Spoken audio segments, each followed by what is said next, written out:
Je suis un militant. Un militant de la cause culturelle et de la cause humaine. Vous voyez? Et depuis longtemps, puisque je vais quitter le Sénat en septembre prochain, et ça fera 50 ans que j'ai été élu pour la première fois comme maire adjoint à la culture et à l'éducation nationale à Aubervilliers.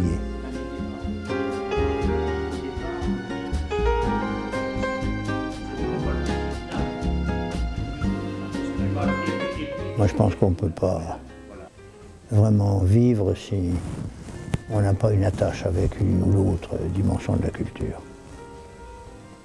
Et on le voit bien d'ailleurs, on le voit bien.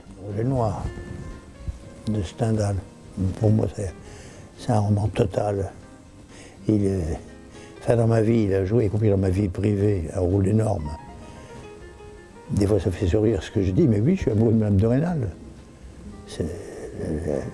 Là, j'ai donné des pages où Julien Sorel prend sa main, comment elle la retire, puis comment elle la relaisse prendre.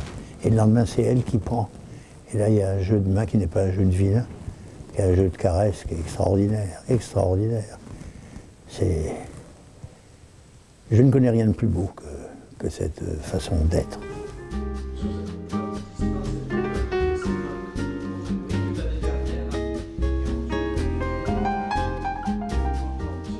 Un autre mot, un mot-clé, c'est la dignité. Je prends un exemple, comme j'ai parlé un peu du travail et des pauvres. Il y a des gens qui considèrent, comment dirais-je, le pauvre dans l'homme. Moi, je considère toujours l'homme dans le pauvre. Parce que si vous considérez le pauvre dans l'homme, vous essayez de corriger sa pauvreté, enfin d'y partager, mais vous laissez l'homme échapper.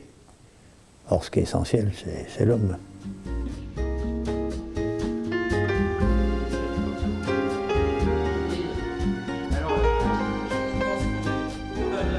Je disais toujours à un journaliste qui est mort aujourd'hui, qui s'appelait Yves Mourouzi, ce qu'il me disait toujours, quand il m'interviewait, mais vous avez l'air équilibré.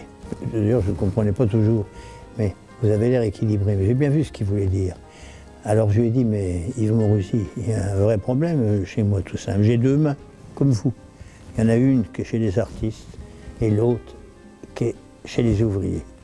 Et si une ou l'autre se distend de ceux à qui elle a été tendue, vers qui elle a été tendue, eh bien, je boite, et j'aime pas boiter. Voilà, mais j'ai besoin de ces deux familles-là. Vraiment, j'ai besoin. J'ai besoin. Et vous savez, il y avait une belle phrase, Peggy, je termine là-dessus. Il y avait une très belle phrase. Quand j'étais ministre, quand j'ai senti que ça allait pas très bien, la situation en 83, je terminais mes discours toujours par ça.